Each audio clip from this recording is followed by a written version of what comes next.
welcome back to Ghostwood, the Twin Peaks podcast. I'm Charles Skaggs, as always. And Sprouse. She's Zan Sprouse.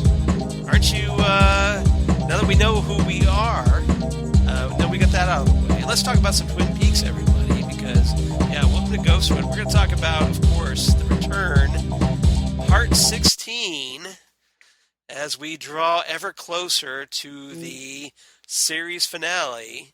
Or is it? Who knows? As much as I didn't want this series to end, I loved this episode. Yeah, this is a really fun episode. And also, I think next week's episode is that we're going to talk about. Episode 17 was also good. Oh, yeah. I just think this was my favorite one since episode 8. Yeah, there's a lot going on in this one. Particularly the fact that some people that deserve to die actually die in this episode. Yes, they do. Rather horribly. You know what's interesting? And some of them you're kind of like, aw. Yeah. You know, it's that kind of character, and I think that's such good character writing. Right. When you write evil characters that are horrible and there's nothing redeeming about them at all. But when they die, you're a little bit sad. Although I don't think anybody's going to miss Richard, are they? Nobody's going to miss Richard. Yeah. No. Yeah. I'm guessing Richard does not fall into that aforementioned category. He does not fall into that aforementioned category. No, that is true. All right. So, speaking of old Rich, let's just dive right into our first topic. Yeah, we start off with Richard and Doppelganger Cooper driving. Yeah, in this segment I like to call Bad Binoculars. Bad Binoculars! Which was just hilarious, but we got to get into that a little later, I think. But yes. But I just thought I'd group that segment because I just love that line. So we open with Mr. C, Doppelganger Cooper, and Richard hitting the road. So we get another great David Lynch driving down the highway, point of view shot at night. So all you can see, the only thing you can see around you are what the headlights show you. So you have no idea what's beyond, and just the total dead of night. And every time he does that, I still hear David Bowie's "I'm Deranged" going on in the background. Right. For those of you who haven't seen Lost Highway, that's what happened. I got you. But I mean, I think it was also there. I forget what the song was, but I think there was something like that in Wild at Heart too, if I'm not mistaken. Wild at Heart, yeah, I forget the name of that song. Yeah, I do too. That's why I can. But you know what I'm talking about, though. Power Mad is the name of the band. Okay. But I can't think of the name of the song right now. I just totally blanked on the song. I just remembered that kind of of a moment. But it's obviously a Lynch visual staple in his work, and so it's like it was one of his signature visuals in this. It's like the Brian De Palma split screen, only more original. Right. That's a good analogy. I like that. Yeah, that's true. Yeah, De Palma does he even used it in Mission Impossible. I don't know. I cannot think of something that he hasn't done that in. Yeah. You thought it'd be, you think it would be more toward, his thrillers, but he did it in Mission Impossible too. So I don't know. No, I never did see Mission Impossible. Really? Because you're not a Tom Cruise fan. I don't see Tom Cruise movies. Yeah. I think we've talked about this before. Yeah, I think we have too. So, I mean, I get a total of 3 Tom Cruise movies in my life, I think. Yeah. So one of them being Outsiders. So that's all. That's stretching a little bit. Exactly. Yeah, because he's just such a peripheral character. He's not right. Yeah. Right. Exactly. Yeah. Exactly. But no, I'm a big Mission Impossible geek, so obviously I watched it. So they're driving along. Richard's in the shotgun or in the passenger seat. That's shotgun. Well, that's true. That is shotgun. You're right. And then Mr. C's driving, and they arrive at a set of coordinates given by 2 people. Right. He has 3 sets of coordinates and 2 of them match. Right. And then he says to Richard, "What would you do?" He said, "I'd check out the 2 that match." And he's like, "Well, That's right over there. Let's go. Yeah, you're a very bright boy. Yes. All patronizing. Mm-hmm. When he's probably thinking in his head, "Muhahaha." Yes. So, but yeah, presumably one of those was what Diane had on her arm from, or got off the arm of Ruth Davenport. When, Right. when No, she, I'm not sure. yeah, I don't know, maybe. I'm not sure. I'll But explain why I'm not sure later. okay, that's good. That's fair. So the coordinates they lead to this rock that's up on a hill, big old rock, um, and like Doppelganger Cooper orders Richard to go up the hill. He doesn't do it himself. He doesn't go near that thing. No, he says, I'm 25 years your senior. Right. Basically saying, I'm older, do what I tell you to do. He gives him the little device that beeps and will have a continuous tone once he finds it. And then he says, let me know when you find it. But before he goes up there, Right. It's the machine that goes ping. No. yes, the machine that goes ping. Before he gets up there, though, we see in the distance running towards them is Jerry Horne. Yes. Still out in the middle of nowhere. Yeah. So Jerry, who we Well, thought had made it back home at this point, nope. still just. I mean, it kind of gives you an idea of either how lost Jerry was or how big Ghostwood Forest is. Or a But little but bit but of both, but he actually. but he was running pretty quickly, and so He yeah, looks he like he's afraid of something. right, That's what's weird. I want to know what he's scared of. yeah, So he runs out and kind of comes over to a clearing and sees them and he says, "People?" right, So then he gets into his pack and gets out a pair of binoculars. and presumably he's still tripping balls at this point. What is he, Charles? What does he think he might possibly be? You mean I think I'm high? That's exactly what I mean. So he gets out a pair of binoculars from his pack, but I he liked looks at them. liked your not so subtle setup on that one. Thank you very much. I just wanted to hear it. So Yeah, that's he's, okay. he's I like looking through the binoculars the wrong way. So he's looking through them from the wrong end, which of course makes everything look further away in yes, real when you do that with the binoculars. But he sees Richard and Doppelganger Cooper, and then he says, "Dear God." And I'm wondering a couple of things. okay. Does he recognize Doppelganger Cooper as being something bad? Or does he just assume that because it's Richard, something bad's about to go down? Well, maybe he's just surprised that Richard's there at all. That's true. Like maybe he just didn't expect Richard to be there. Right, yeah, I'm not sure. And I'm assuming that if he sees Richard, he assumes that whatever this is can't be good. But I'm also wondering But he probably remembers, Agent Cooper. So maybe he's just like, okay, I remember that guy. Yeah, What is Richard doing with that guy? right, and I'm wondering what Way out here. or I'm going to get ahead of myself here, so I'm just going to leave it at that. Okay. I'm just wondering,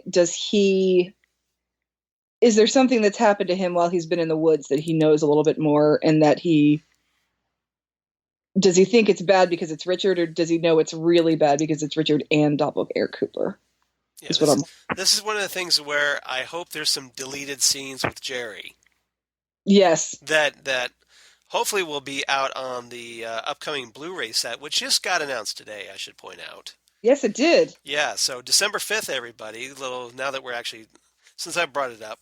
So yeah, December 5th, Twin Peaks Season 3 as it's advertised, which I thought was really interesting as opposed to The Return. Merry Christmas. Merry Christmas, yeah, exactly. So early Christmas present for Twin Peaks fans. Yes, just in time for Hanukkah and Christmas. So all of you people that avoided Showtime can now go, hey, I was justified. But but we saw it before you did, so. But if you're listening to this, you're getting the gist of it anyway. So. Yeah, unless you pirated it, but hey, we don't support that. We don't support that. We don't support that. We want David Lynch to have as much money as he wants, Exactly. so he'll come back. We want David Lynch to have all the monies. This is where I pull my Fry. Shut up and take my money. Exactly.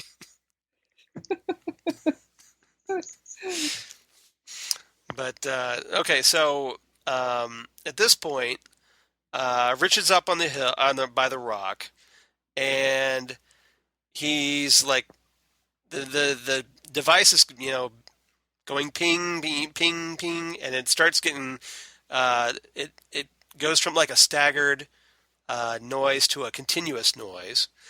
So at this point, all of a sudden, it's like there's like an electric bear trap goes off essentially, Hmm. where Richard is suddenly like surged with electricity.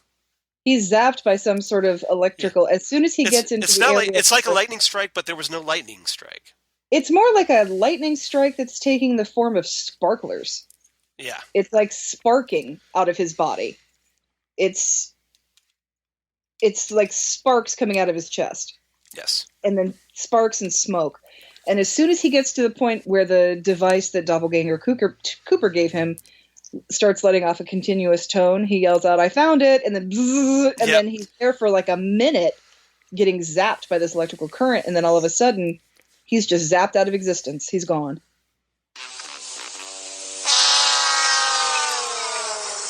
See you. Yep. Bye, Richard. Go away, Richard. Yeah. Who ordered the extra crispy? Yeah, So, seriously. but Super yeah, crispy, interesting. Yeah. almost burned. Yeah. So, Cremated. yeah, totally black. Yeah. Just like the Cooper's bacon. So yeah, he just yeah, it's interesting because like he gets all crispy and then just kind of goes poof, like he's a Hmm. firework that just went off.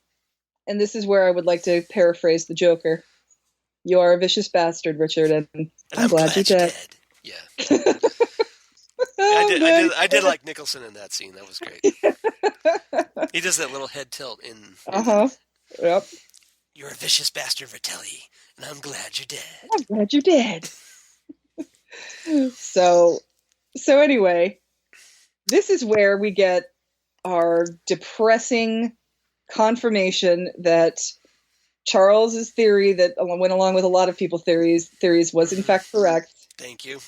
Although not, I mean, I'm kind of bummed because I didn't want to be right about this one. No, you didn't want to be. Nobody wanted you to be right on this Right, one, but right. But okay, unfortunately, I was. he looks up at the rock and he says, "Goodbye, my son."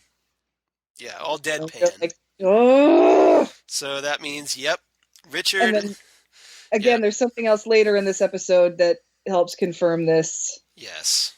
this theory. But then he goes to walk away. But before that, Jerry freaks out by what Yeah, he sees through the yeah, binocular. yeah. Because obviously, if Jerry's stoned at this point, Hmm. and then he just watched Richard, his nephew, go up, or his grandnephew. No, his No, nephew. No, his nephew. Right, his nephew. Yeah. his nephew. So, No, so you're right. It's his granddad. grandnephew because yeah, Audrey's his He's the niece. grandfather's Yeah, brother. yeah. So Yes. Audrey's his niece. So yeah, it would be his grandnephew. So, so yeah, he just watched him go up like the 4th of July, and or Red, White, and Boom if you're a Columbus fan, and Traffic's better. yeah, traffic's much better. Yeah. Not a lot of traffic around the Rock, No. but maybe an old gas station. That's about it. Uh, but so yeah, obviously he's freaking out by this. He's just like, he's just like, oh my god, he kind of like he just starts muttering to himself, and then he takes his binoculars, Throws them to the throws ground. them to the ground like they showed him the most horrible visual he could ever hope to see. Throws them down angrily and starts punishing the binoculars. Starts beating them and breaking them. He's like, bad binoculars. Bad binoculars. Yeah, Because it's the binoculars' fault that's what happened. exactly. He was just this close to becoming that priestess from Game of Thrones, walking around going shame, ding, Oh my gosh. shame. Shame. Oh. Yeah, That was a group of people I was happy to see die. on Game of 'Cause, yeah, Thrones. Yeah, as I to this day yeah, would still hook up with Jonathan Pryce if he asked me to. right. I was kind of glad to see him go. Well, he was kind of a dick, so yeah, He was kind of a dick, but I love Jonathan Pryce. I think yeah. He's great. when I was younger, I had a big crush on him, and I have a crush on that voice. I'll always have a crush on his voice. I became a fan when he did he played the Master in the Doctor Who release sketch with Rowan Atkinson. The Oh, the curse of fatal death. Oh yeah, forgot So about that. yeah, go look that up on YouTube. It's definitely worth it. I'm a something wicked this way comes kind of girl, Yeah. so Well, I. he's also like a Pirates of the Caribbean and other Oh stuff. yeah, and He's everywhere. I'm not going to try and sit here and not tell you that I don't still love Madonna, Okay. but he's half of why I own Evita on DVD. Oh, I just absolutely I fell in love with his voice right. during Jumpin' Jack Oh, Flash.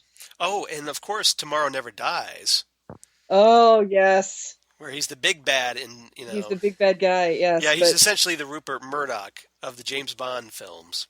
exactly, he's the Rupert Murdoch of the James Bond films, but he's also like the um Elliot Carver. Mr. Ross, like the Mr. Ross from Superman 3, where he can Yes. control the weather. Hilarious. But yeah, Jumpin' Jack Flash, one of my all-time favorites, 80s cheesy movies. He's just a voiceover in that. Yeah. But he does have a great voice. God, this voice is amazing. I wish I had a voice that cool. Oh, I used to sit and watch those Infinity Q45 commercials just to hear him talk. Love him so much. Now Anyway. there's an obscure reference for you. Oh, well, Jonathan Pryce. So great. Infinity Anyway, Q45. Q45. Loved Yes. him. Yeah. Loved him so much. And when he was Love him. when he was in Game of Thrones, I was like, oh, this Yeah. is gonna get good. Not that it wasn't good already, but Exactly. so anyway, back to Twin Peaks. Anyway, Sorry. that's all right. We got a little Jonathan Pryce digression there. Here's the thing that I was wondering, that I was talking about with Jerry just a minute ago. Yeah. I'm wondering if the Horne family has the same theory we do, or has had the same theory we did about Agent Cooper having raped Audrey. Oh, okay. So maybe Jerry knew that, and so when he sees, like, did Jerry know that when he's Oh, so you're wondering if Jerry knew that Cooper was his father, or right? I'm wondering if the Horne or family, doppelganger Cooper was his father. right? I'm wondering if the Horne family. Well, they would have assumed it was Right. just Agent Cooper, but Right. I'm wondering if the Horne family had that same theory because people have said that Cooper was seen in her room before he disappeared, and I'm wondering if that was a family conjecture, and when he saw the two of them together, he knew it was bad. I don't know. I'm just I wondering. guess it all depends on how much doppelganger Cooper covered up the act. Like, did he get the security footage afterwards, or what? But that's the thing. Because if there was an actual investigation, presumably there would be, because everybody would be like, okay, why is Audrey, who's in a coma, suddenly pregnant? How did that happen? Right. So, Right. Exactly. yeah.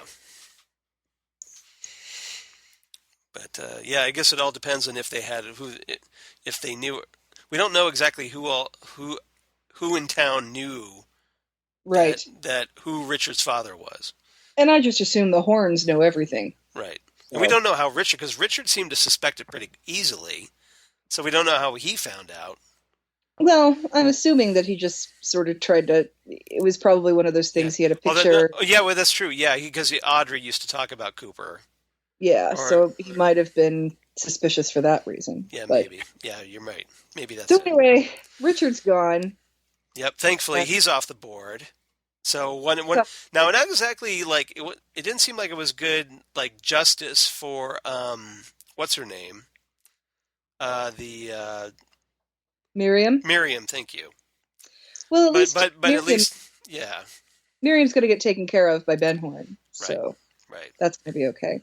So after Richard gets zapped out of existence, Doppelganger Cooper goes over to the truck and sends a text. Yes, and this one's pretty important, as it turns out. It's a smiley face and the word "all." Right. In all caps, of course. In all caps, and so he's all caps guy. He's all caps guy. He's yelling, no matter what it says. Exactly. So, but apparently, because he's out in the woods, out in the middle of nowhere, and this is at like at 2:05 in the morning, as it turns out. The text won't go through yet. Right. It's just kind of sitting there, waiting until he gets a signal. So we're not sure who he sends this text to because it just says unknown. Right. So At this point, yeah, we don't know. We don't know. So I'm thinking, is it Philip Jeffries? Like, who could it possibly be? So Right. And what does all mean? With the what does smiley all mean? face. Yeah. Right. So we'll move on from there. But obviously, we do find out in this We episode do find out. Yep. in a big way. So that's kind of where that's kind of left off. Let's see. Hutch and Yeah, Chantal. yeah. I was gonna say, yeah. Let's. I was just trying to see if there's anything else with them, but I don't think that's it. Yeah, Hutch and Chantal, or as I like to call this one, it's like an effing circus parade. So, What's going so on here? yeah, exactly. So Chantal and Hutch just basically camped out in their van, posing as painters. Yes, posing as painters. They're in painters' overalls, Exactly. But coveralls. but apparently they're just kind of hanging out in the van, and nobody's really giving them a second look. They're doing stakeout, as it turns out. So they're staking out Dougie Jones's place. Right. And they're Doug, kind of in the back of the van. They're not like in the front, right, so right. they're not terribly conspicuous. So they're in front of Dougie's house, Yeah. waiting for him. And Chantal's got her chips, of course. She's Got her Cheetos. got her Cheetos, and she's popped open a soda, and she's kind of kicking back on Hutch like he's furniture. Pretty much, yeah. And they're just sort of hanging out, talking about the bird they heard this morning and that guy Sammy who died that Hutch still owes money to. Yep. Did you feel bad about that? Yeah. Eh. So, and then the FBI pulls up. Yes. So yeah, there's basically a whole sequence of events here. So first, these FBI agents. Of course, this is the L.A. or Las Vegas, the LV Mm-hmm. FBI, and of course it's that one FBI director who's really abusive to his underling Wilson. Wilson, yes. Yeah. So so yeah, so the FBI director is just making fun of Wilson still. Um, He's like, telling him to go get a car and yeah, stay. yeah, you No, stay no. behind and keep an eye while like I'm gonna go with the rest of the squad. We're gonna go to the Lucky Seven Insurance. Right. He says, it doesn't look like anyone's home. Oh, you think so, Yeah, Wilson?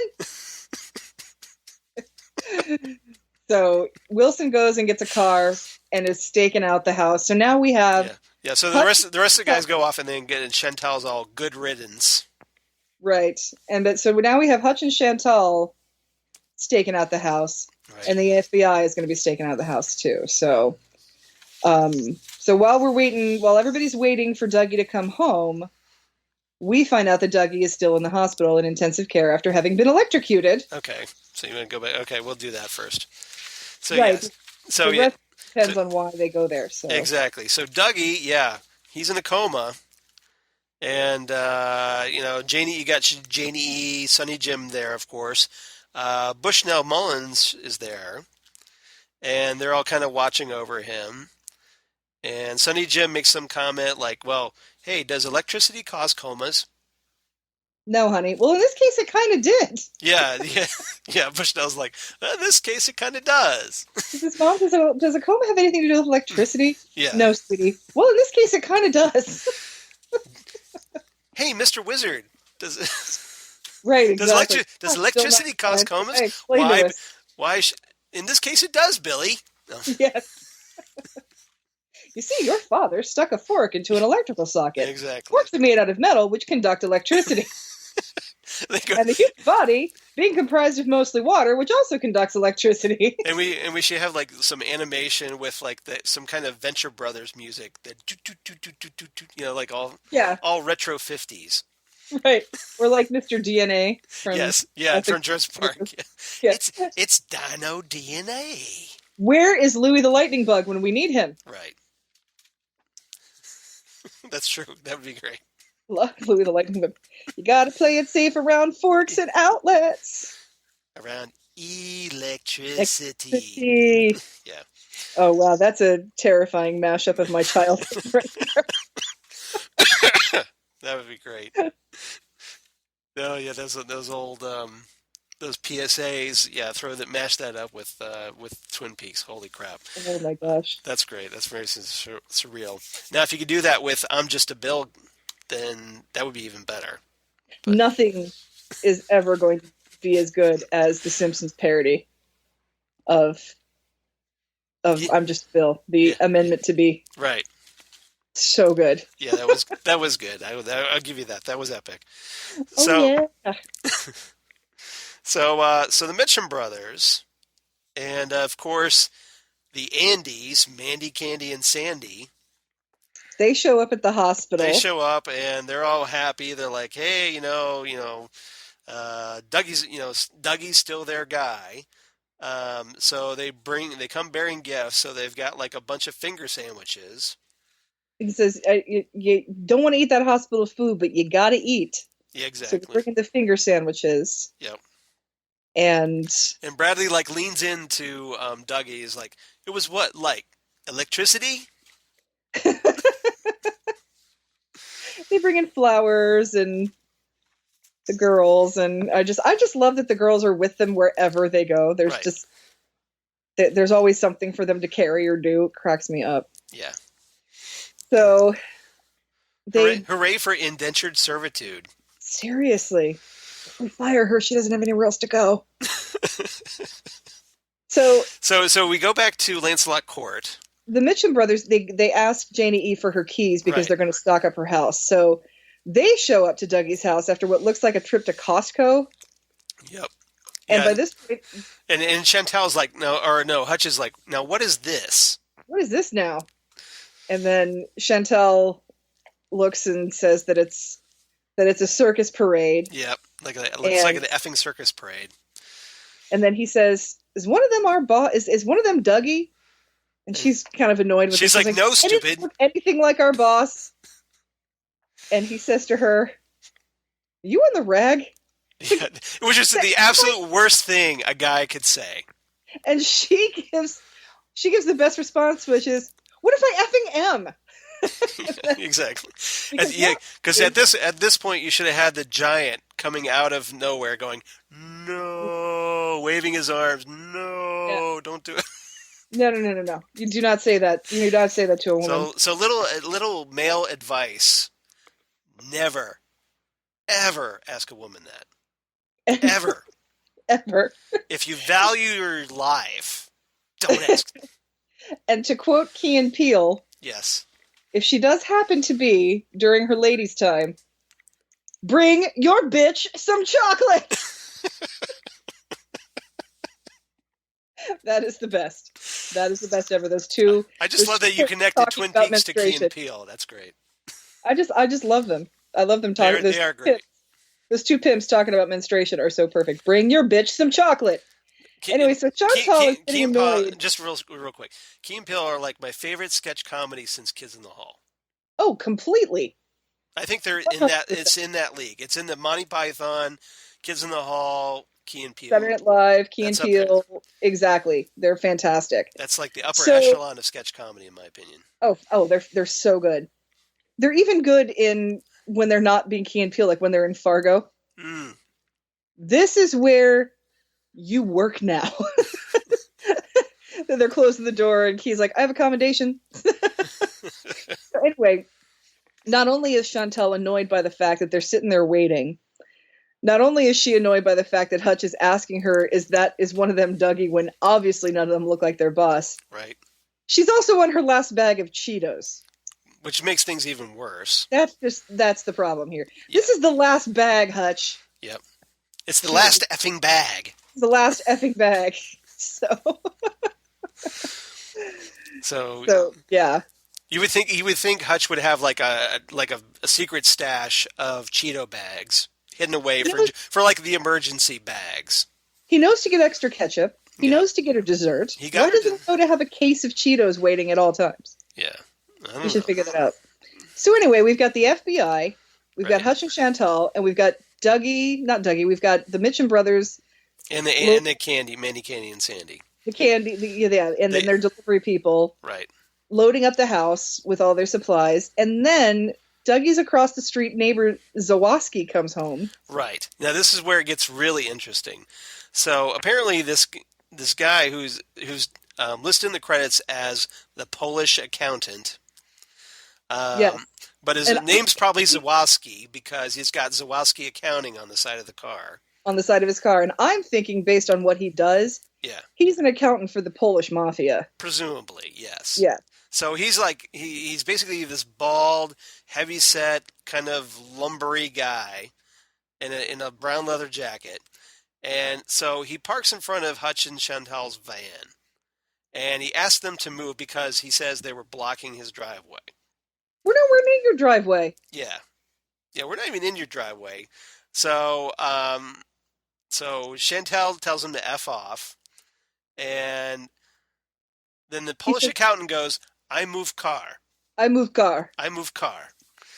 And so he goes back to his car, backs up, and then all of a sudden rams their van head on. And just starts revving to try and push their van out of the way of his driveway. Exactly. Which they are, in fact, blocking, by the way. See, I thought they weren't blocking it. I thought they were kind of like on the, just outside, but apparently he wanted more room to turn into his enough. They're close enough. Yeah, yeah. So Chantal gets annoyed by this and jumps into the driver's seat. Now she's at this point because she's on her last bag of Cheetos. She's been wanting to torture somebody for quite a while.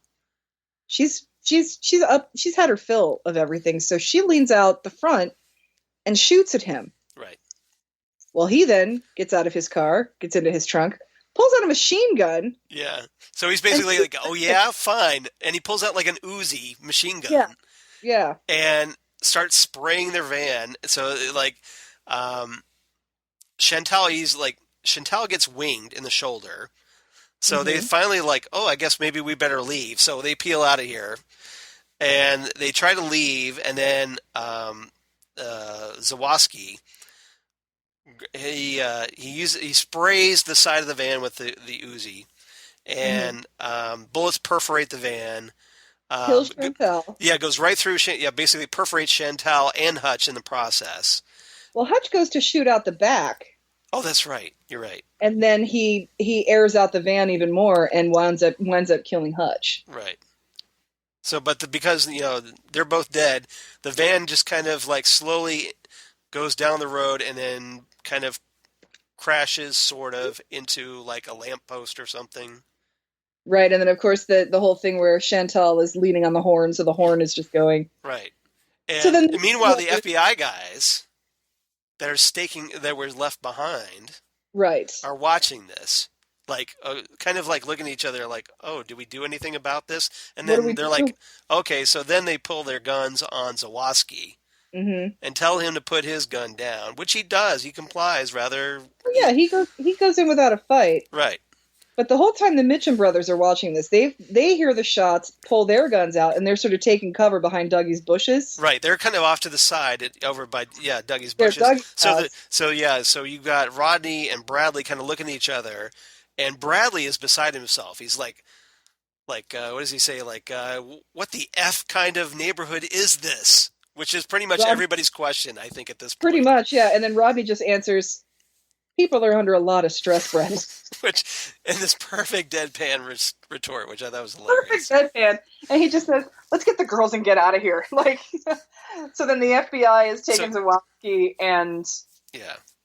And the Mitchum brothers just get the hell out of Dodge, basically. Yeah.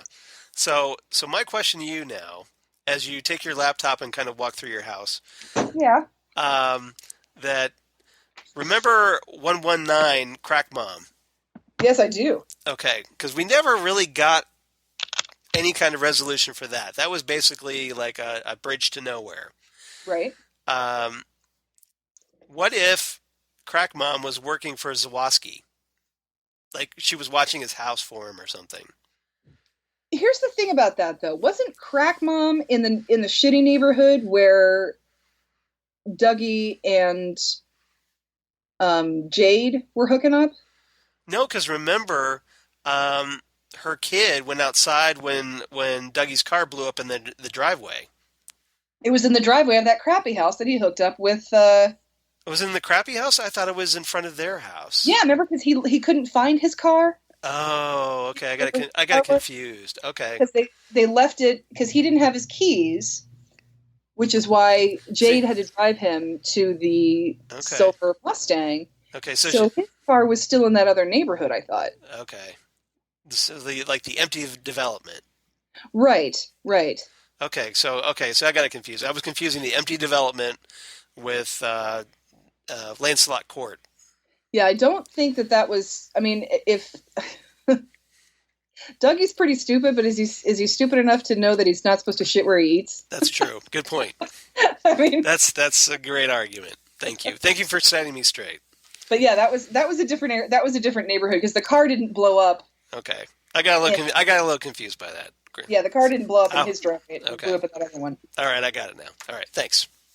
Sure. See, I learned something today. To your two kids. So see, it's not just you out there. But here's the thing, though. That still doesn't leave us any closer to finding out who 119 Crack Mom is. Yeah, and what was all that about? So apparently that was just another David Lynch rando. The Amazing Rando. Yeah.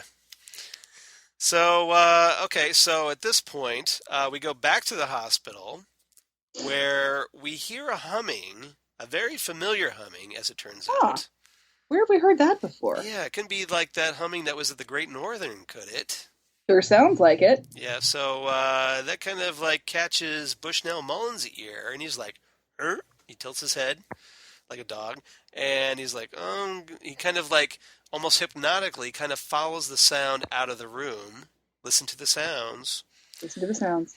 And so Cooper's there all by himself as, And surprise, he wakes up and he's back. At last, all of a sudden, Dale Cooper, yay!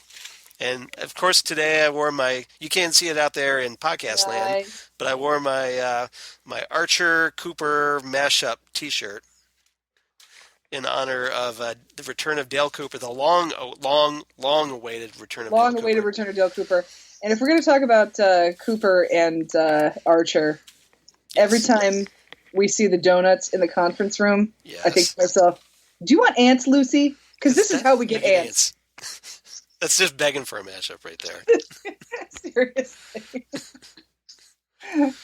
Or to quote Lana, yup. So anyway, so Cooper wakes up and sees a vision of Philip Gerard. He tells him that the other one did not go back in and is still out.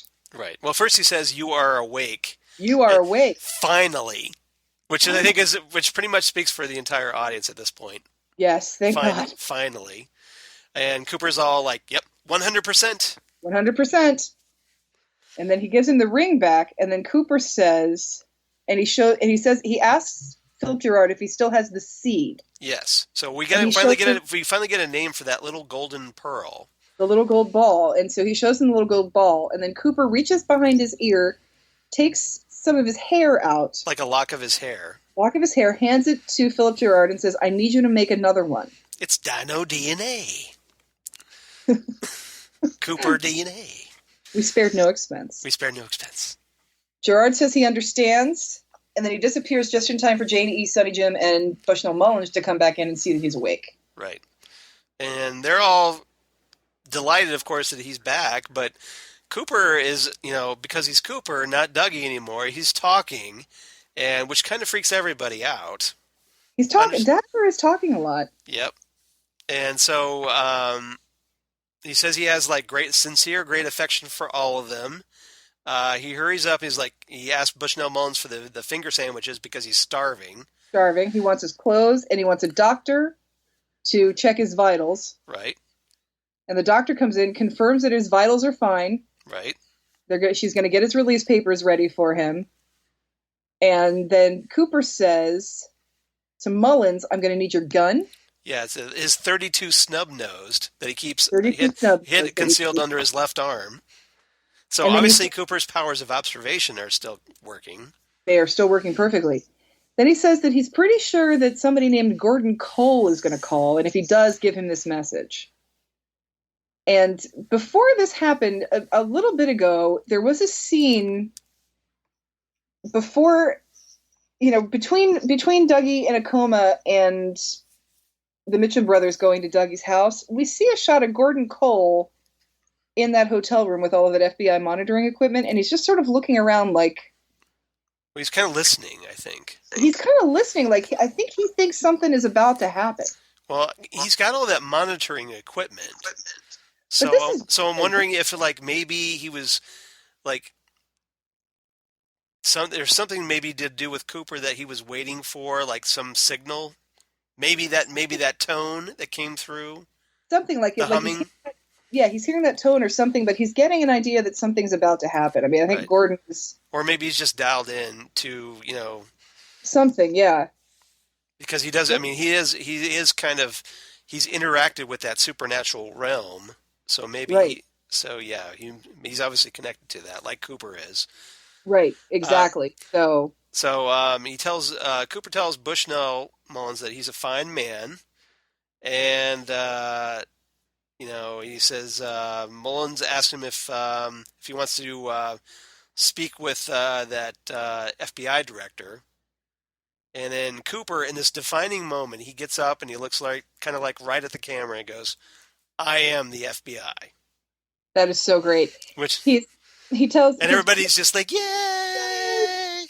because Mullins got a phone call from the office from someone at the Lucky Seven saying, "Hey, the FBI has just been here looking for Dougie." And he tells Dougie, he's like, "The FBI is looking for you." He's like, "Good. Well, what do you want to say?" He's like, "I am the FBI." And this whole time, the Twin Peaks theme is playing. Yes, yes. And this was a nice piece of work because it's like, yeah, we get to hear "Falling," the Twin Peaks theme, Mhm. and so yeah, so the theme plays as Cooper, we get to say Cooper now, goes out in the street, gets in the car with Janie E's car. Mhm. He's driving. Dad can drive Dad kept it really really good. good, yeah. So yeah, he's zipping in and out of traffic, and Sonny Jim's all impressed. Um, and Janie E's kind of smiling, like all kind of proud and happy Mhm. for now, anyway. Things are going well for the Joneses at the moment. But yeah, they're driving off as the theme is playing, and so it's this big rousing like, hey, Cooper's back, and he's off to Twin Peaks presumably. Yep. I was so excited when this was happening. I started to cry. Yep, Just having Cooper be back and really, really back and being Cooper again right. and having that music playing, I was just like, oh, thank you, David Lynch, finally. It only took 16 episodes, but we're here. A Yeah, now I think a lot of us would have been happy if it had happened about 8 episodes ago, at least. little bit, yeah. That would But have been. better late than never, I guess. This is one of those things now that it's over and Yeah, I'm able to stop being so tense about it, I can just enjoy this ride. right. Although I will never not fast forward through the sweeping. I don't When I blame you. I don't think anybody would blame you at that point to fast forward through the sweeping. I love that song, but I can listen to that song Well, any old. well, hey, we've got the soundtracks now, Yes, so we do. so We that, have the soundtracks. yes, yes. So now we can listen to Booker T and the MGs doing Green Onion, like all as long as we want. We don't need Whenever the we want to. yeah, Exactly. exactly. So obviously you out there have the soundtracks too, right? Right. Okay. If you don't, you should. You will enjoy them. So the theme kind of bleeds into the next scene. Oh boy. Here we go. Yeah, exactly. So again, this is Twin Peaks. It gives you something all happy and something to feel good about, and then immediately kicks you right in the stomach. Kicks you right in the stomach. Yeah, or some other body part below. So, Kicks you right in the binoculars. bad binoculars. Binoculars. So maybe I ought to get that as a sound clip. So we pick up with Diane, and she's drinking alone in the bar, and the hotel bar. Her phone buzzes, and obviously at this point we're like, uh-oh, because presumably she's going to get a text from Mr. C, Doppelganger Cooper, who's And guess who got the smiley face all text? exactly It was Diane, and she probably just got it because Cooper just got into where Doppelganger Cooper right, just got into where he has cell service again. exactly. So she looks down. Um, Immediately, she looks like she's visibly shaken. She's, she looks like, like something, just like she's deeply affected by this. Um, she responds to Doppelganger Cooper by typing in the complete set of coordinates that she saw on Ruth's arm. And then she says, I hope this works. But before that, she says, I remember. Right.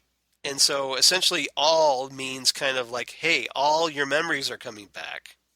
Right. So obviously this is all part of Doppelganger Cooper's plan to activate Diane at this point. Exactly. So essentially, yeah, it's like almost like a Manchurian Candidate kind of thing going here. Oh, yes, it is very much like that. I hadn't thought of that comparison, but you're right. Yeah, so essentially, yeah, it's like a subliminal hypnotic suggestion that just gets activated, like a sleeper agent. Right. Um, so Activate Agent Zarkov. Exactly. Nice. Very nice. So she remembers everything with perfect clarity, and obviously that bothers her, considering that, oh, hey, I've got some bad memories I don't really want to think about right now. Exactly. And then we find out... So she opens up her purse. He's got a gun in her bag. Yeah. Not good. Yeah.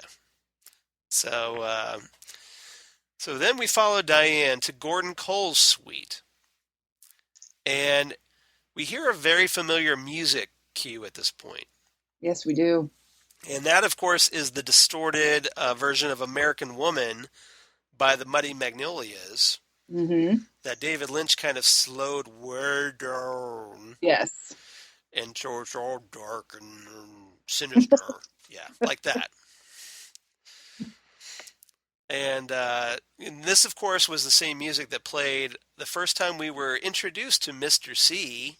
Yes, we were. As he did his little road trip out to Hillbilly Land to pick up Ray and Darla. Daria. Yep. Daria, thank you.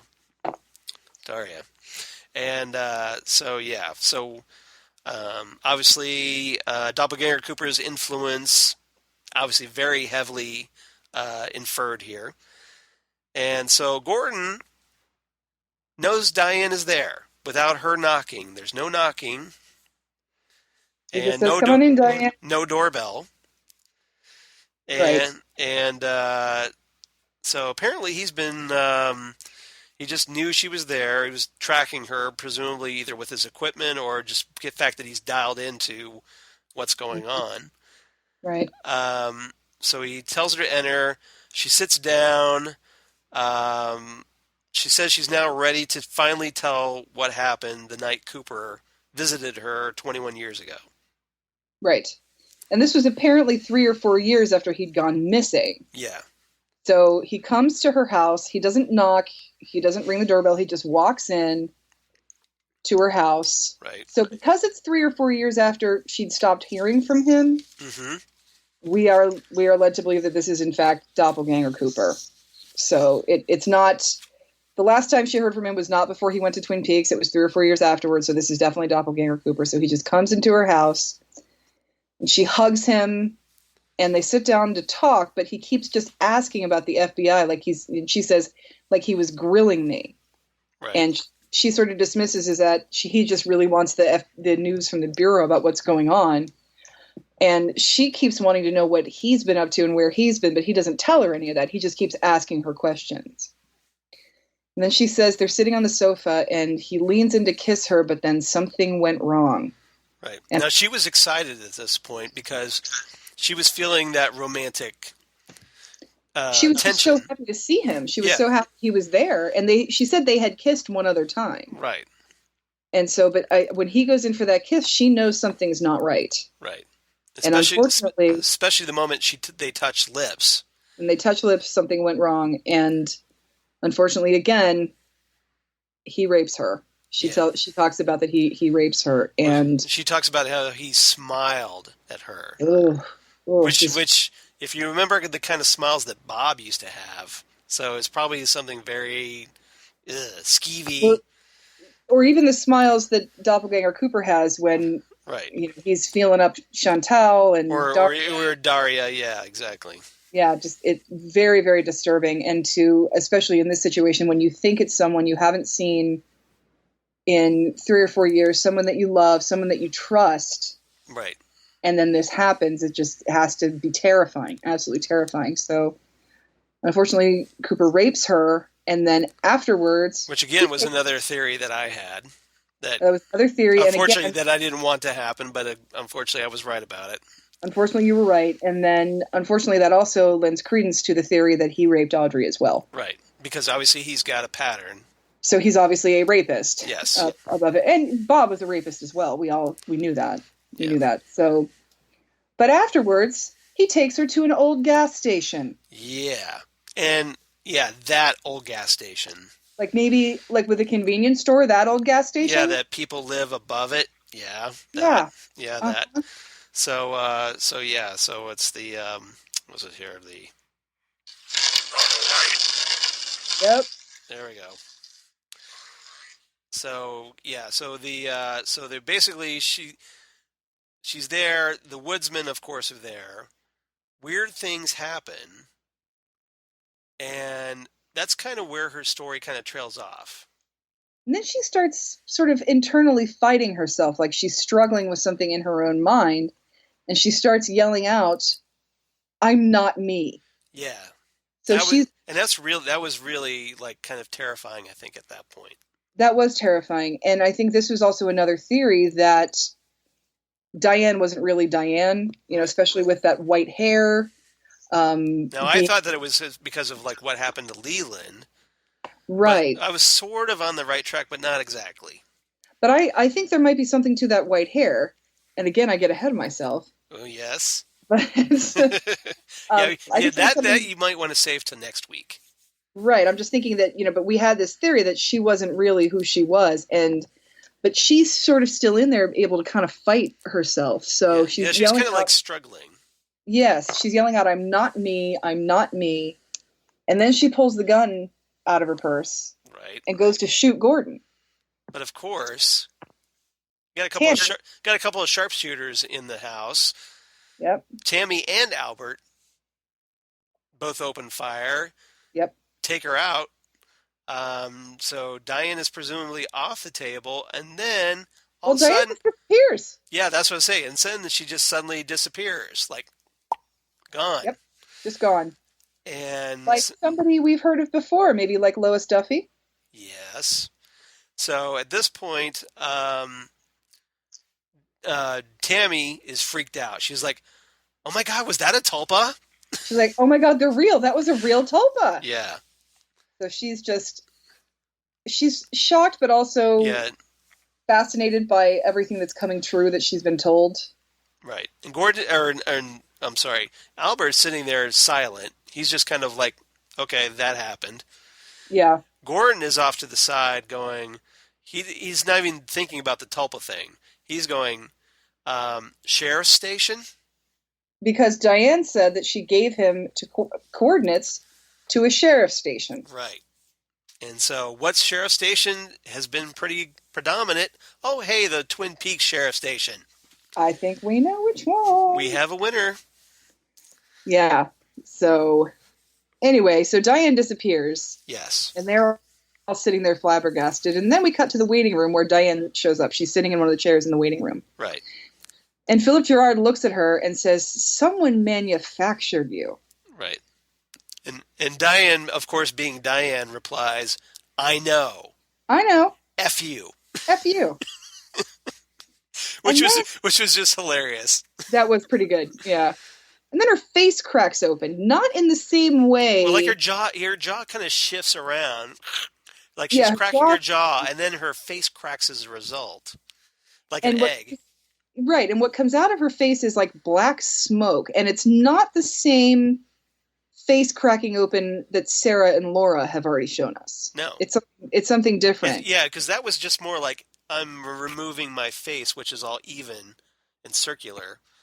And just kind of like it was a doorway, a gateway. Like it was a doorway. But this is just more like, just something cracked open and the black smoke just kind of...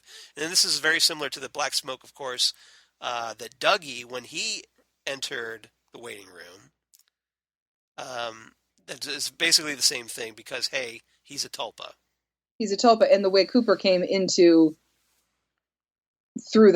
he came into the room through the outlet was black smoke. So it's the same thing. Right. So then she sort of pulses a little bit and then completely deflates.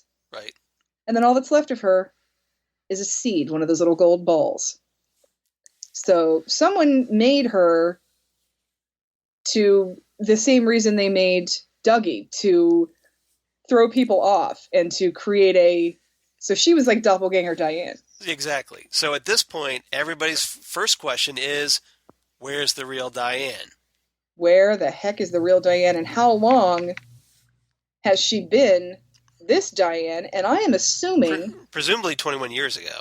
I'm assuming that exact same thing, too. That's that exactly night. What he did when he took her to the convenience store with the woodsman. Right. So presumably, while he was at the convenience store, that's when the tulpa was created. There was the swap. Right. And the real Diane is somewhere. And that would also explain why Diane quit working at the bureau and why she's now just a drunk. Right. Because she knows she's not the real Diane. She's not me.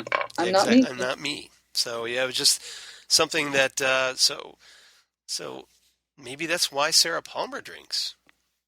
Oh! Dun, dun, dun! Interesting, because Sarah Palmer... Oh, not that one. That's what I was looking for. Sarah Palmer always smoked, but she didn't always drink like that. Yeah, now she drinks like a fish. Yeah. Shut up, you.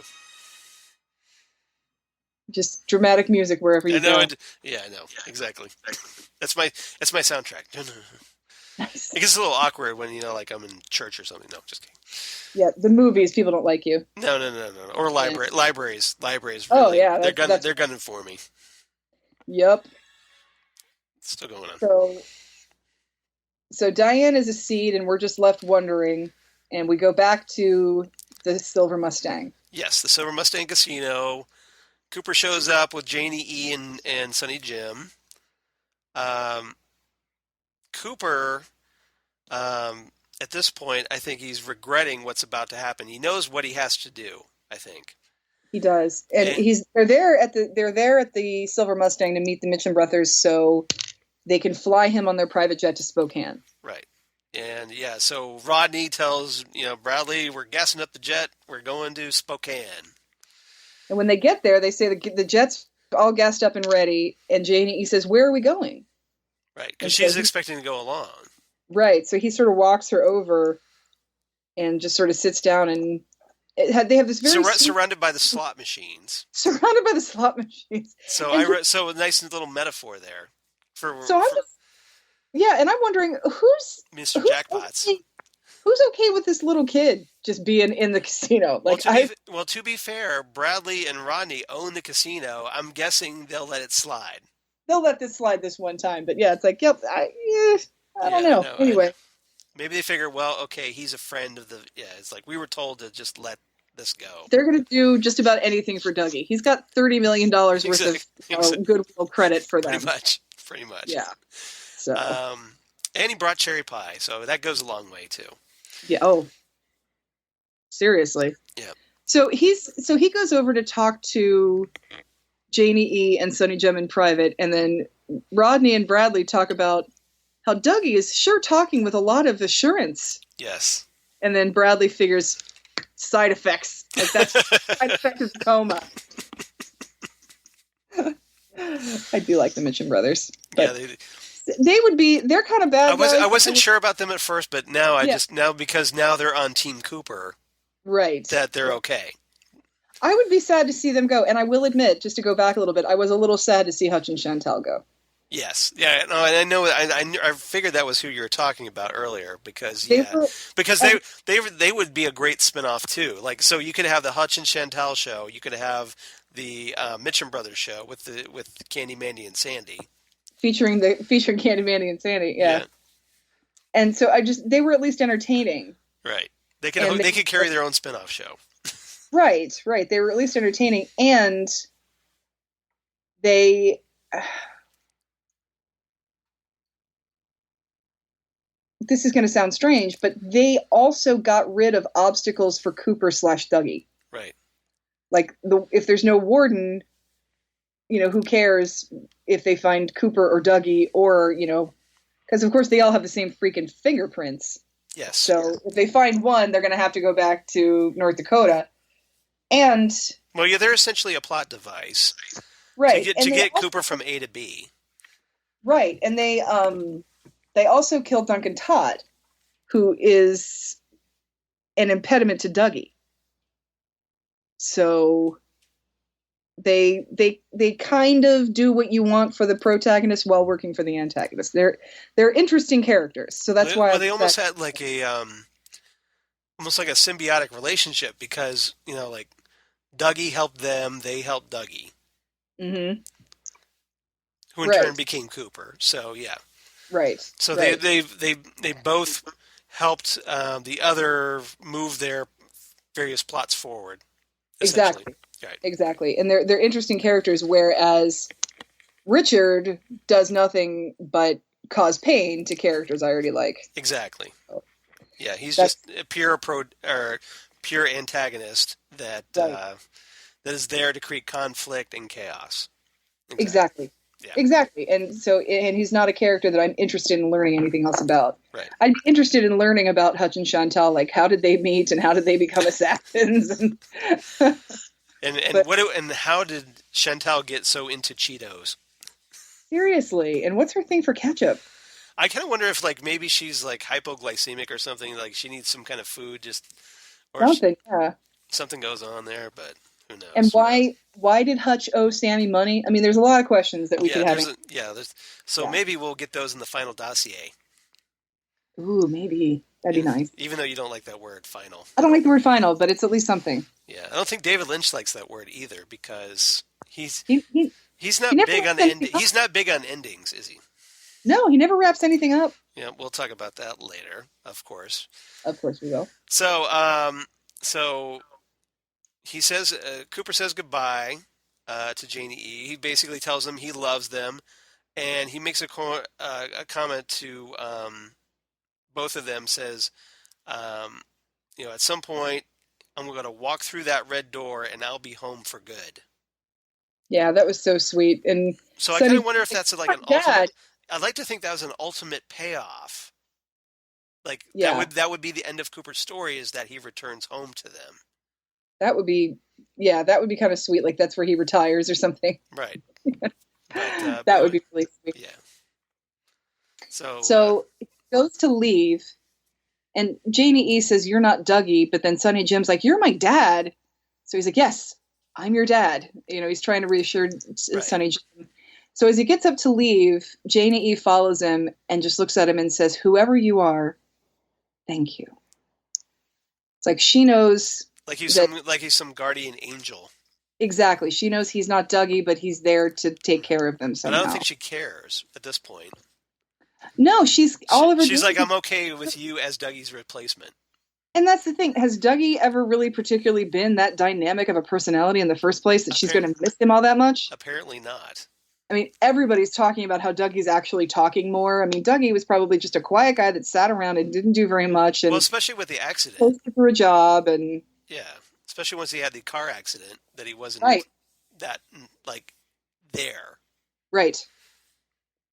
And that's what we said. We were saying that no one seems particularly surprised by how Dougie is just not talking and not understanding anything.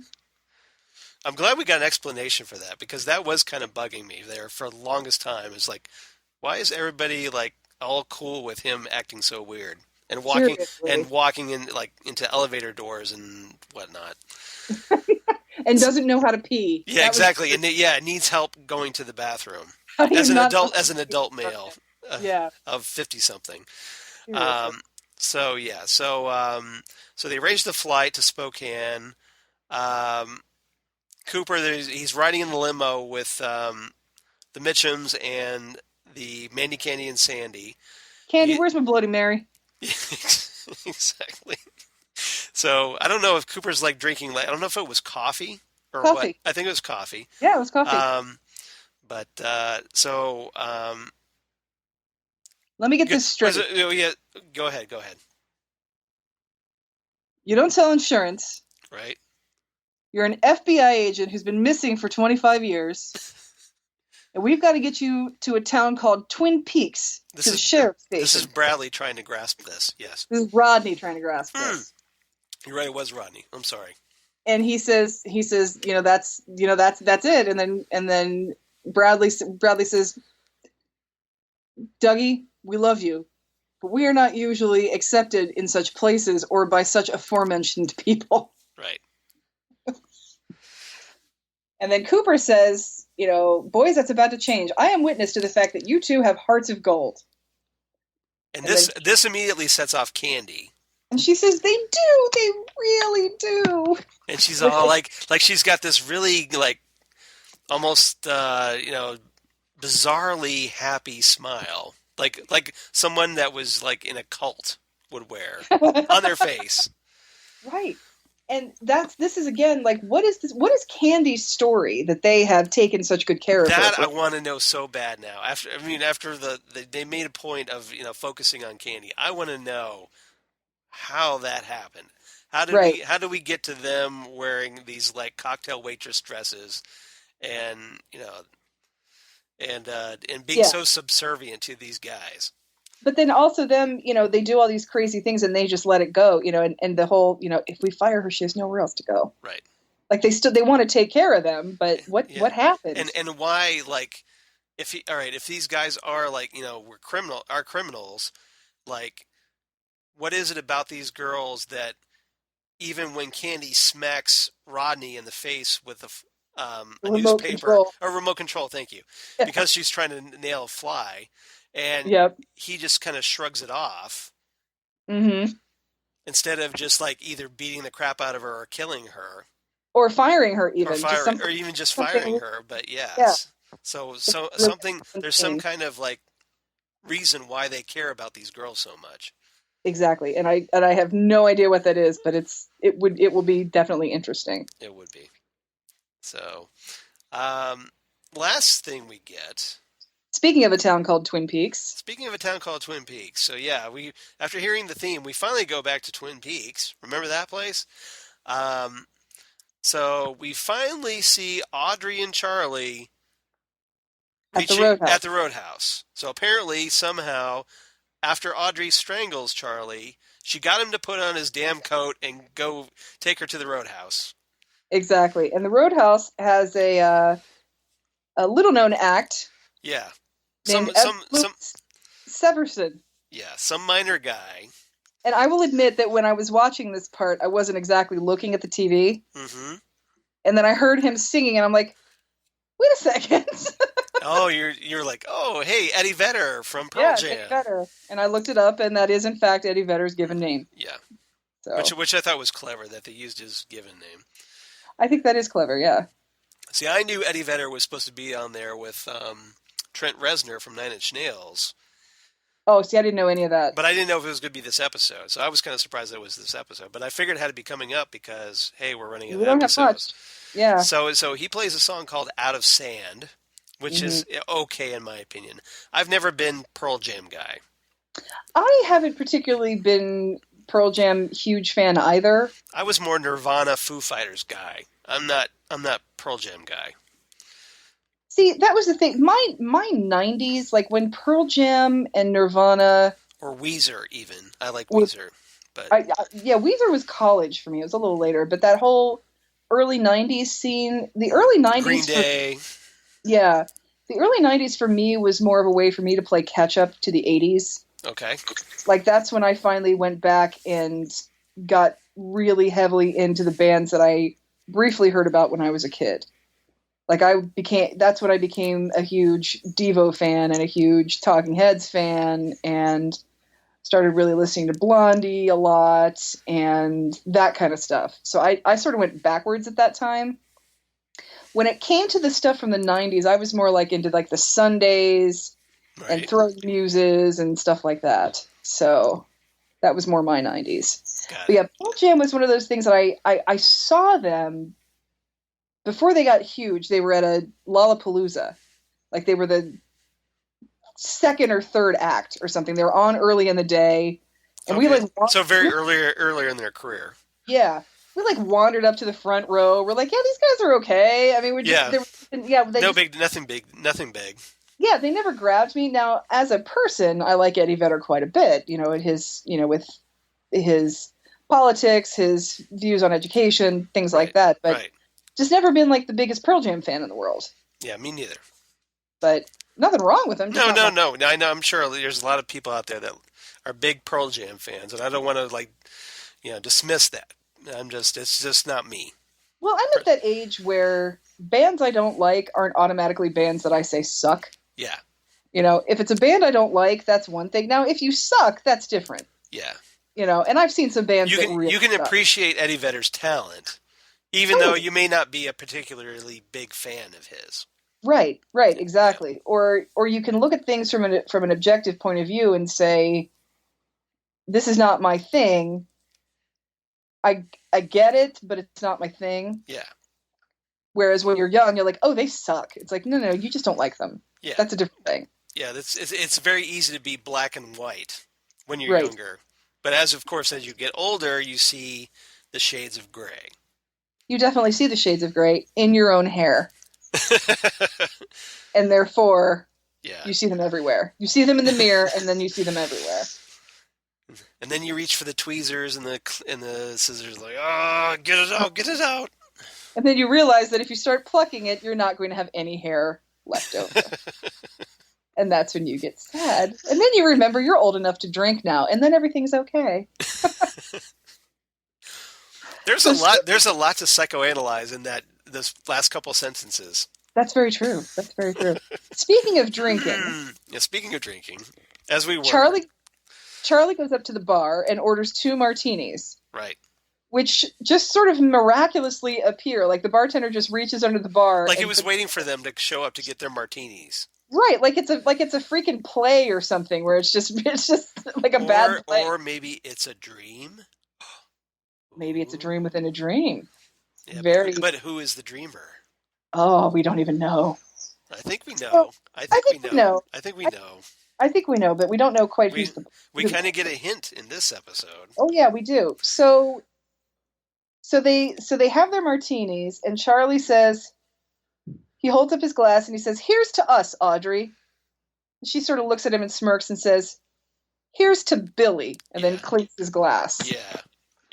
And she takes a drink, and then the MC comes on after Eddie Vedder is done, Right. and says, and this is where it gets very surreal. "This is where it gets very, very weird." Yeah. Very David Lynch. Ladies and gentlemen, Audrey's Dance. Right.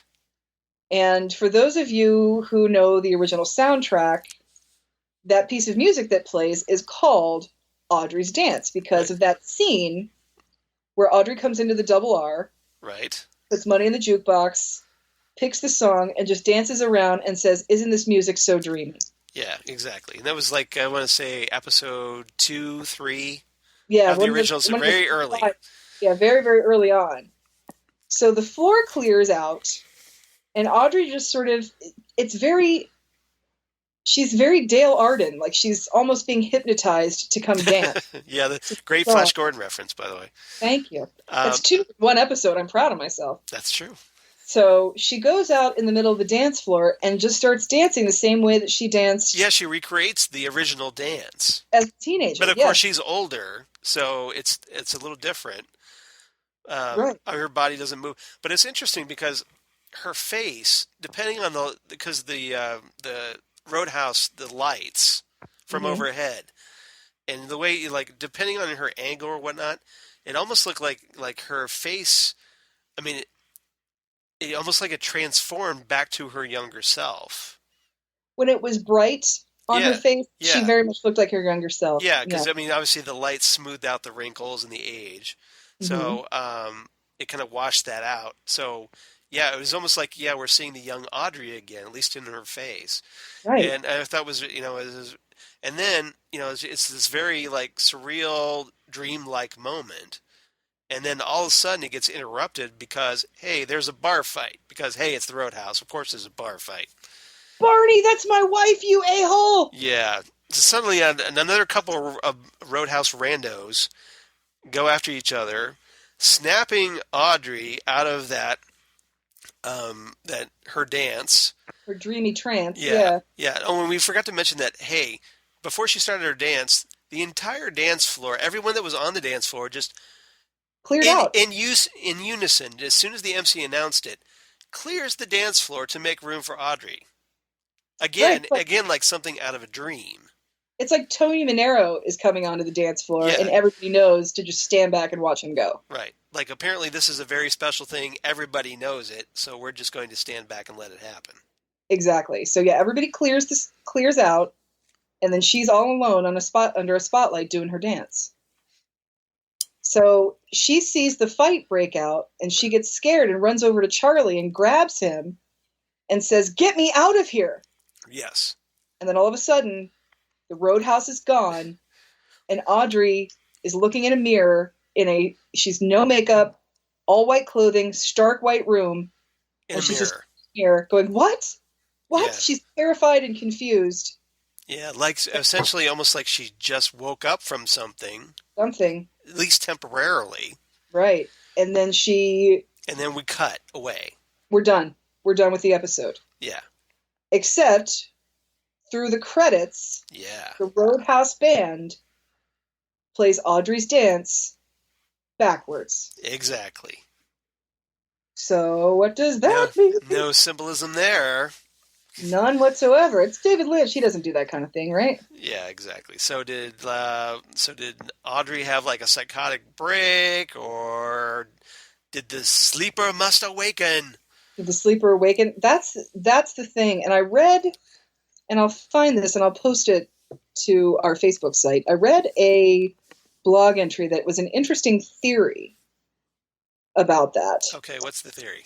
The theory is that the dream within a dream, that these glimpses that these characters are seeing is actually real life.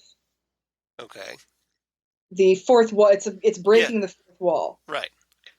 And part of that theory is because the MC says Audrey's dance. That's the title of that piece of music from the soundtrack in the real world. Okay. And Audrey is obsessed with finding Billy. Now, I know we've heard about Billy getting beaten up and things like that, but who was Audrey in love with when she was blown up? Yeah, that was obviously John Justice Wheeler. Who played him? Billy Zane, exactly. So it was very meta. Yeah, that's the thing. And that's part of this theory. And there's more to this theory that has to do with the next two episodes. So is your take on that theory then that it was Sherilyn Fenn who looked in the mirror? I don't know. And not Audrey. That is a really, really good question, because I'm not sure who it is, because whoever it is very confused, is not wearing makeup, so they don't look like Audrey. Right. They look like Sherilyn Fenn. Now, granted, Sherilyn Fenn looks a lot like Audrey, and she wears makeup too, but this is a little bit different. So, or Audrey could be glimpsing into. Oh, you kind of froze up there. Glimpsing past the fourth wall. Got it. Oh, did I? A little bit, yeah. Am I still frozen? Yeah, you're good. That's weird. Yeah, it's all right. So okay, since this is essentially the last scene we get with Audrey, this is my take on what happened with this scene and what the deal is with Audrey. This is my pet theory. Because spoiler alert. Yes, this is the last scene we get with Audrey. This is the last scene we get with Audrey. I hate to break it to you, but yeah. Yeah. So I might as well talk about it now. All right. So my theory with Audrey is that Audrey, and this is probably a very obvious theory, Audrey was in the coma, has been in the coma all this time, as Zan grabs her porg. I need comforting. For theory. Have you named him yet? No, he's just porg. He's just porg. Okay. Yeah. All right. So essentially, or not Bjorn Porg or anything. Here's my plan. Or maybe Bjorn Porg. I'd like to get a second one. Yeah. and then they'd be Porgy Porgy and and Bess. Bess. Yeah, Yeah. yeah, So that'd be good. that's the plan. That's good. All right. So yeah, so my theory is that Audrey was in the coma. Um, that moment where she's looking in the mirror, that was the first glimpse of reality. Mm-hmm. And so everything, that whole thing was Audrey, and like I'm presuming that she was actually maybe in like some kind of mental institution. And my theory is that That's possible. my theory that Charlie was the voice of her therapist Something, yeah. because he was trying to coax her out of that coma or that kind of catatonic state. Maybe she was in a catatonic state. So he wanted her to like, okay, like, all right, if you're not going to come out of the coma, like to go to the roadhouse. Like the roadhouse was essentially a metaphor to get her out of that catatonic state. Right. It gets her out. Yes. Figuratively. So the therapist was essentially going, okay, I'm going to take off my coat. You're obviously not ready to come out to basically reverse psychology Mm-hmm. in a way to coax her to come out. Like, okay, you're not going, so I'm going to force you to get angry so that you Mm-hmm. want to come out. Right. And so I think at this point, yeah, and for whatever reason, they coax her enough to the roadhouse, which is essentially closer to reality. Right. And then all of a sudden she, at least for a brief moment, we don't know exactly how long, she stays awake, but Yeah. apparently returns to reality. Now the question, of course, is while she was in the catatonic state, did everything in the return happen while she was in that catatonic state? Was she the dreamer that Monica Bellucci was talking about? That's what I'm wondering too. Is she the dreamer that Monica Bellucci was talking about? And if so, what does that mean for what Richard said about her, where he said, "My mom had your picture." Right. He didn't say your picture was in my mom's things or anything like that. And he made it sound like he had spent some of his childhood with his mother. Yeah, that's the thing. We don't know exactly, okay, how much of this is the real Right. and how much of this was a coma dream, if anything. Or maybe all of it was the coma dream. We don't know. Yeah, we have no idea. Because remember the whole indication, well, is it future, is it past? If the future is it past. So we don't know, like maybe things aren't happening chronologically. In the Mhm. very end, maybe what we saw here, the end of this episode, is the very end where Audrey wakes up out of that coma dream, where she dreamed what happened. Very possible. Yeah, we live inside a dream. Exactly. You know, So maybe we live inside Audrey's dream. Perhaps. So that's my theory. Yeah. Or right, yeah, I have no idea. And It just seems like the natural, like if you wanted to take what's been given to us and take it out to its right. natural conclusion, that seems to me the logical way to do it. If you wanted to go the logical route. But obviously, Yeah. it's art, so it's obviously very open to all kinds of interpretation. And it's not just art, it's David Lynch, so it's open to even more Yeah, types exactly. of speculation Exactly. and interpretation. So interesting. I want to, on a side note, David Lynch. I just posted this on Damn Good Coffee earlier today, my blog Geeky Things, and apparently he was asked. He was at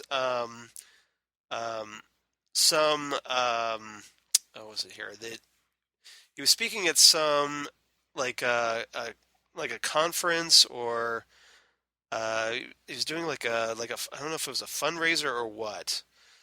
I'm gonna have to pull this up, but apparently he was asked. He was doing like a Skype, um, like a discussion. Like it was almost like a panel discussion. Okay. And he was asked by someone about what happened with Audrey. This is basically his first comments after the finale aired. Okay. So yeah, he was apparently like he was doing like in support of like this. He had a photo exhibition that was on display at the Belgrade culture center in Serbia. Okay. Mm-hmm. So he's doing like a Skype session. And so, yeah, he was asked about the fate of Audrey Horne, but he declined to reveal it, what her actual fate was. He said, quote, "What matters is what you believe happened. Many things in life just happen, and we have to come to our own conclusions. You can, for example, read a book that raises a series of questions, and you want to talk to the author, but he died 100 years ago. That's why everything is up to you." Okay. So that's all kind of enigmatic and frustrating, but very Lynch. Well, I think that's almost the role of the artist, though, to Yeah. give us something that we make our own. Right. And with what we want to believe can be what actually is. Exactly. Now, on a lighter note, he did, a much more optimistic note, he did say, hey, maybe there's a chance Twin Peaks season 4 could happen.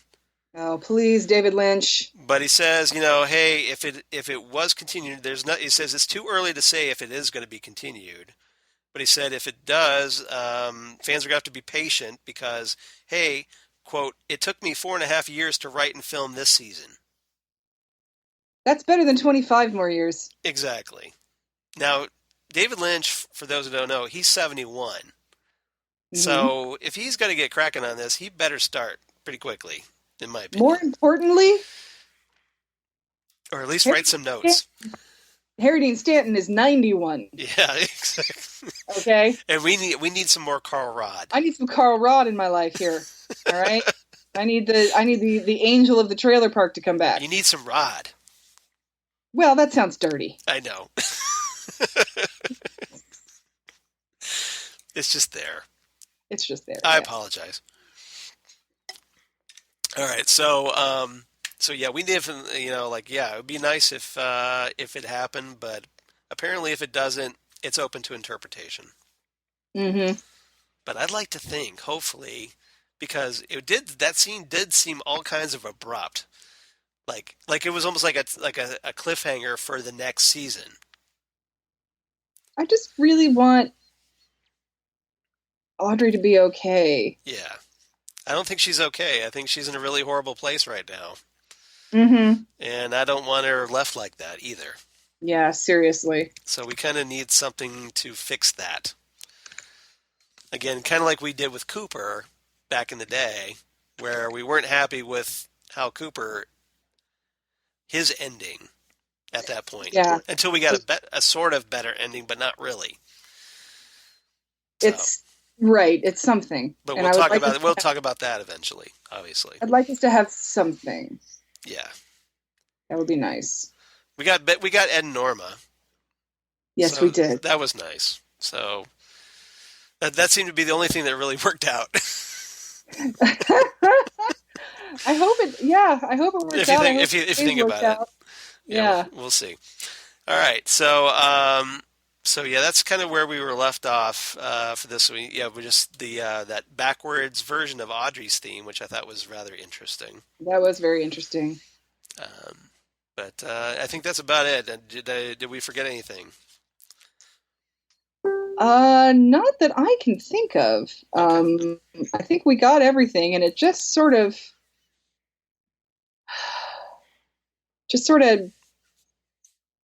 wrapped some things up. It opened some more cans of worms, which is a classic episode of Twin Peaks. Mm-hmm. So the more questions than what it answers. Exactly. So we're just going to have to wait and see what the dreamer dreams for us. Yes. And obviously we have 2 more episodes to talk about. So, yes, we do. So stay tuned, everybody. Yep. It's a very interesting ride from here on out. Yes, it is. If it hasn't been already.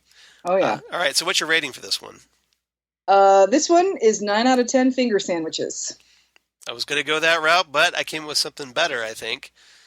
9 out of 10 bad binoculars. Bad binoculars. I left that one for you, actually. Oh, you did? I thought of that one, too, but I'm like, who else is going to take that? So I'm going to take finger sandwiches. Okay. Well, it's kind of funny Partly because because I was tempted to take finger sandwiches, so we almost took each other's. I know that's right. Partly because I'm kind of hungry. Yeah. So Okay, well, I'll hurry up so we can go eat. sandwiches because I'm starving. All right, all right. So obviously next time on Ghostwood, we're going to talk about the Return Part 17. Part 1 of the final And episode. oh my lordy, Part 17 is a big, big episode. Yes, it is. So Yes, it is. looking forward to talking about that one with you. Oh, very much so. And in the meantime, now that we're kind of getting back on track, Zan, where can they reach you on the interwebs? I'm on Facebook. I'm Zan Sprouse on Facebook. And on Twitter and Instagram, I am Udinax19. What about you, Charles? Of course, I'm at Charles Skaggs on the Twitter machine, at Charles Skaggs on the Instagram, where I recently posted a bunch of pics of my recent trip to Scotland, London, mostly Doctor Who related on the Instagram. But I did set up a Facebook album, so if you want to check out the full pics of Scotland, more than just the Doctor Who stuff, that's up on my Facebook page, so Charles Skaggs. Google Plus for all you crazy kids in the Google Plus. And, of course, my blog of geeky things. Any day now. Come on. Hello. Hello, McFly.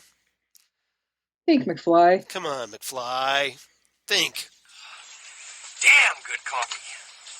And hot. There we go. Do you know what would happen if I turned in my blog in your handwriting? I get kicked out of school.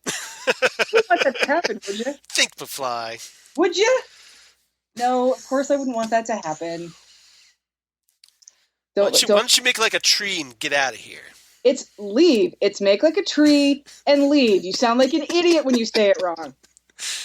Which I promise you is the only time I will ever quote Back to the Future 2. Really? Yes. You don't like Back to the Future 2? I like one aspect of Back to the Future 2. Okay, what's the one aspect? Billy Zane. Oh. Stupid question. Get it? Yeah, okay, there's no Duh. Kristen Glover, but there is a Billy Zane. Okay, I'll take it. I'll take what I can get. Okay. I mean, granted, it's my least favorite of the three. My least favorite is the third one because Really? I feel like I love that one. they packed it so full of McFlys, though. That was my biggest problem with not my biggest problem with the second one is they were back and forth and back and forth and back and forth so many times. Right. But then they had to just jam it full of McFlys. Like he played his daughter, he played his son, and there's just too many McFlys Got it. everywhere. Well, because it was a generational thing. Still, though, I get it. I mean, they showed in 2. They showed his future generations, and then obviously they showed his dad's parents and stuff. So right. yeah. But yeah, I didn't particularly like either one of them. But the second one was, at least, I don't know. At least Biff got a major comeuppance in the second one. Yeah, he did. And I like comeuppance stories. I really do. I don't necessarily like revenge stories as much. I mean, I like revenge stories, but I prefer comeuppance stories. Okay, you like the where the bad guy gets what's coming to him. Okay, my favorite comeuppance moment. Yeah. In film and in literature, but in film because you get to see the look on his face. Right. Is Sense and Sensibility, Jane Austen's Sense and Sensibility. Okay. Which version? At the end of not the zombie version. You mean not Pride and Prejudice and Zombies? That was a different Jane Austen. Not the Sea Monsters version. There's a Sense and Sensibility. Oh yeah, you're right. Yeah, so this is not the Sea Monster version. This is the original version. Okay. At the end of the story, where Marianne is getting married to it's Marianne and Colonel Brandon's wedding. Okay. And you're watching their wedding, and then you pan back from afar on top of the hill, and you see Willoughby watching the wedding with this look of regret on his face. Right. And every time I watch that movie, I'm like, that's what you get, Willoughby! Because he's so horrible, and he so deserves to be sad the rest of his days because he's such a bad person. Right. So, yeah, I love that. And, or like the end of, and, sometimes these are not the greatest movies in the world, but the end of Working Girl. I love the end of that movie. where Sigourney Weaver gets told she gets thrown out on her bony ass. Yeah. She stole the idea. Nice. I And think I like let's see, Die Hard with the Walter Peck. No, that's Ghostbusters. I'm sorry. that's pretty good too. Yeah, Well, that's Die good. Hard also. Because the same actor. Yeah. So, Yeah, at the end of Die Hard, where Bonnie Bedelia punches him out. You're punching him exactly. So there's Yeah. that, and of course Ed Rooney in Ferris Bueller's Day Off, who Yeah. totally had it coming. Exactly. And then another one is Shawshank Redemption, where Andy Dufresne just completely sticks it to the warden, to the point where the warden has no other way out. So I like that. Yeah, I like a comeuppance. Yeah. I like a comeuppance. Or tale. hey, Richard Horne getting zapped on top of a rock in the middle of nowhere. And Love goes that. forward. Yeah, that was great. Yeah, love that. Yep. So, So the only you see how I brought that back to Twin Peaks? I do. I see how you did that. The only person I don't like seeing get what's coming to them, Yeah, is Tessio in The Godfather. Oh. I don't. But Carlo, on the other hand, Yeah. I can watch Carlo get strangled 100 times in a row. Yeah. But I don't like that Tessio has to die. That makes me sad. So, but yeah, he's about the only one. Fair enough. Yeah. That's good. All right. So I think that about does it. Next time, Twin Peaks Part 17. Part 17. And, in the meantime, if you want to get in touch with us, we haven't heard from anybody in a while, but if you want to reach us on our Facebook page, Ghostwood the Twin Peaks Podcast on Facebook, we'd definitely appreciate it, especially if you would like us and drop us a line. Us, tell us what you want to hear, subscribe to us. We still need to know your thoughts on the finale. So yeah, very much so. So if you drop us a line about that, we could talk about that, especially when we talk about the finale. And otherwise, you can reach us on Twitter at GhostwoodCast on the Twitter machine, or you can drop us a line and email. Remember the old school email, ghostwoodpodcast@gmail.com. It's .com. In the words of Homestar Runner. Homestar Runner. You don't know it yet, but I'm the reason you're here. Holy crap, man. Right. Holy crap. Holy crap. Checking the email, checking the email. Checking the email. email. Oh, the email. Oh, email. The strong bag references just fly so easily. Email strong bad references. Their cheat is grounded. And the cheat is playing with the light switch. We had that light switch at your height installed for you, and you're abusing it. The cheat is grounded. Is grounded. Yeah, there's a That's one of my favorite strong bag things ever. That one's the rave. Just a song by itself. It's so wonderful. Yeah. I don't know if you are. The system is down. The system is down. First, you take like a line from like an old sci-fi movie, and repeat it over and over. Like, somebody in the back. I don't know if you're a big pinball person. Yeah. But there's a pinball game called Medieval Madness. Right. Okay. And